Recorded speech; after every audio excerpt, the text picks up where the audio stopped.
अब 1B हम देख रहे हैं। How is the goal of wealth maximisation a better criteria than profit maximisation? Wealth maximisation profit maximisation से बेहतर कैसे होता है? पहले थोड़ा कॉन्सेप्ट समझ लेते हैं। बिजनेस असेसमेंट कैसे कर सकते हैं? बिजनेस कितना प्रॉफिट अर्न कर रहा है और लॉन्ग टर्म में वेल्थ कितना जनरेट कर रहा है, और ये दोनों इंपॉर्टेंट होते हैं बिजनेस के रन करने के लिए। तो इसका मतलब क्या हुआ? प्रॉफिट शॉर्ट टर्म पीरियड में हम देखते हैं कि हम कितना प्रॉफिट अर्न कर रहे हैं, और वेल्थ हम देखते हैं हम लॉन्ग टर्म में कितना वेल्थ बना रहे हैं।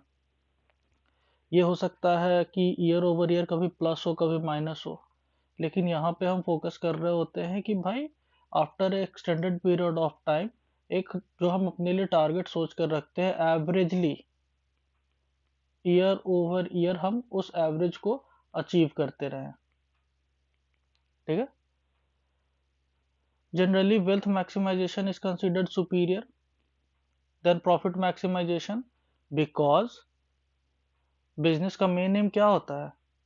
Not just to earn profit but to maximise share holders wealth या शेयर होल्डर वैल्यू।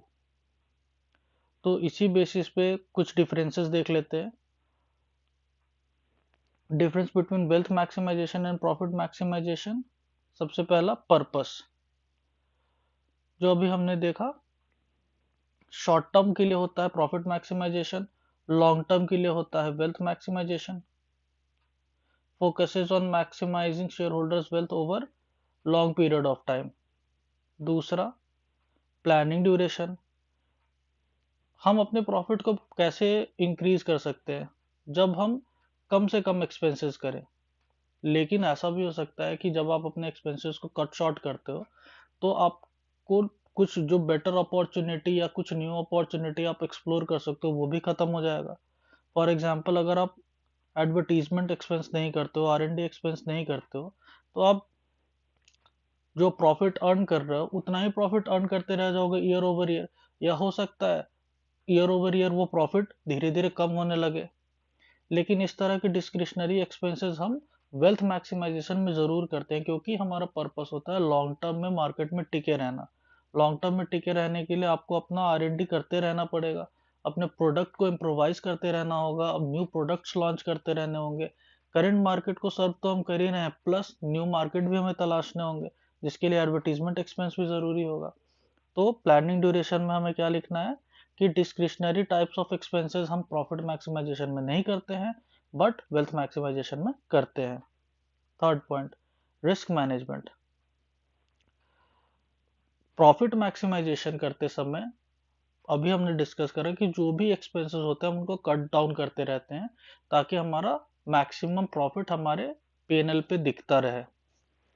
जैसे कि अगर कुछ एक्सपेंसेस है, फॉर एग्जांपल इंश्योरेंस एक्सपेंसेस, अगर आप इंश्योरेंस नहीं लेते हो और अगर कुछ भी डिसरप्शन हुआ मार्केट में या आपके बिजनेस में, फॉर एग्जांपल आग लग गई, या फॉर एग्जांपल कोई बहुत बड़ा आपका लॉस हो गया जो आप इंश्योर्ड नहीं थे जिस चीज़ के लिए, तो आपका डायरेक्ट हिट आपका आएगा बिजनेस पे, और जो आपका पर्पस था प्रॉफिट मैक्सिमाइजेशन का वो तो हो ही नहीं पाएगा। तो मैनेजमेंट मिनिमाइज करते रहती है एक्सपेंसेस को टू इंक्रीज प्रॉफिट, लेकिन अपने आप को रिस्क के एडिशनल रिस्क के लिए एक्सपोज भी करते रहती है। अगर आप इंश्योरेंस से कवर्ड हो गए, एग्जाम्पल है, अगर आप इंश्योरेंस से कवर्ड हो गए, तो अगर किसी तरह का मैन मेड या नेचुरल कैलामिटी आया, या किसी तरह का आपको अगर सामने से बिजनेस अपॉर्चुनिटी मिस होने के कारण भी अगर आपको कोई लॉस हो रहा है, उन लॉसेस को भी आप हेज कर सकते हो, उन लॉसेस को भी आप कवर कर सकते हो। लेकिन उन सब के लिए आपको थोड़ा एक्सपेंस करना पड़ता है जो कि आप करोगे नहीं। लेकिन जब आपका फोकस होता है वेल्थ मैक्सिमाइजेशन पर, तो आप अपने हर चीज़ को बिल्कुल इंश्योर्ड करके चल रहे होते हो। फैक्ट्री इंश्योर्ड, इक्विपमेंट्स इंश्योर्ड, की पर्सन जो कि बिजनेस को चला रहे हैं इंश्योर्ड, हर चीज को आप फोकस करके चल रहे होते हो कि हर कुछ आपका इंटैक्ट रहे, कुछ भी अगर प्रॉब्लम आए तो एक बैकअप रहे। तो अगर आपका माइंड चल रहा है इस तरह से कि बैकअप रहे, इंश्योरेंस हो, वहाँ खर्चा करना पड़ेगा। तो वेल्थ मैक्सिमाइजेशन में आपको कुछ एडिशनल एक्सपेंसेस करने पड़ते हैं ताकि आपका रिस्क कम से कम हो सके, आप अपने रिस्क को मिटिगेट कर सको। प्राइसिंग स्ट्रैटेजी, आप चाहते हो कि अपने प्रोडक्ट और सर्विसेज का मैक्सिमम प्राइस आप अपने कस्टमर से ले सको। लेकिन जब आप वेल्थ मैक्सिमाइजेशन में हो तो आपको टिके रहना होता है, आपको कॉम्पिटिटर को बीट करना होता है, जिसके लिए कॉम्पिटिटिव प्राइसिंग आपको करना पड़ता है, कभी कभी अपने प्राइसेस को रिड्यूस भी करना पड़ता है ताकि आप मार्केट में बने रहो for the long period of time. Capacity planning, ये लास्ट पॉइंट है। जब आप प्रॉफिट मैक्सिमाइजेशन बस आपका फोकस होता है कि अगर हमने एक certain rate of interest last year जैसे 10% अर्न करा, उतना ही हम इस साल भी अर्न कर ले तो हमारे लिए सफिशिएंट, हमको उससे ज़्यादा कुछ नहीं सोचना है। तो आप क्या कर रहे होते हो, अपने एग्जिस्टिंग सेल के हिसाब से अपने प्रोडक्शन कैपेसिटी को मेंटेन करके रखते हो, या मैक्सिमम आप शॉर्ट टर्म फोरकास्ट में जो आपको सेल्स दिख रहा है आप उसी पे फोकस करते हो। लेकिन अगर आप वेल्थ मैक्सिमाइजेशन के बारे में सोच रहे हो, लॉन्गर पीरियड ऑफ टाइम अगर आप मार्केट में टिकने के बारे में सोच रहे हो, तो आप लॉन्ग टर्म सेल्स प्रोजेक्शन के हिसाब से काम कर रहे होते हो।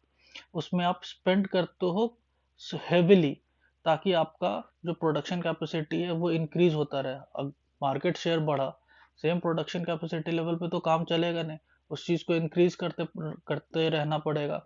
अगर आप न्यू प्रोडक्ट मार्केट में लॉन्च कर रहे हो एग्जिस्टिंग मार्केट में, तो जो पुराना प्रोडक्ट है उसके लिए तो आपको स्पेस चाहिए, न्यू प्रोडक्शन करने के लिए न्यू स्पेस भी चाहिए। तो आप अपने कैपेसिटी को कंटिन्यूअसली इंक्रीज करते रहते हो लॉन्ग टर्म सेल्स प्रोजेक्शन के हिसाब से। तो ये आपका लास्ट पॉइंट हुआ।